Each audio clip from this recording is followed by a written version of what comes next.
ඉතින් ෆ්‍රෙන්ඩ්ස් අද මං ගෙනාවේ ඔයගොල්ලන්ට සාමාන්‍ය වර්ල් පේපර් එකක් වෙනස් කරන සෙටින්ග්ස් ටික. පළවෙනියට මං කියන්නේ වර්ල් පේපර් එක සිලෙක්ට් කරන්න. ඉතින් අපි මෙතෙන් යන්න ඕනේ ගිහලා අපිට කැමති වර්ල් පේපර් එක ෆයිල්ස් වල තියෙන එක අපිට ගිහලා ගන්න පුළුවන්. නැත්නම් මෙතන තියෙන එකක් ගන්න පුළුවන්. නැත්නම් අපිට පුළුවන් එහෙම පුළුවන් නැත්නම් Google එකේ ෆොටෝ එකක් කරන් කරන්න.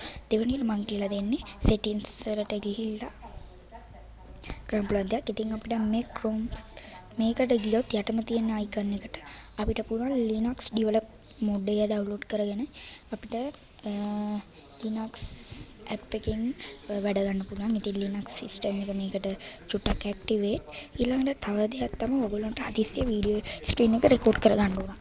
මෙන්න මෙහෙම shift එකයි අර shift එකට යටින් තියෙන button එකයි අර කොටු සමනේ square එකයි line දෙකයි තියෙන button එක click කරලා click කරන්න.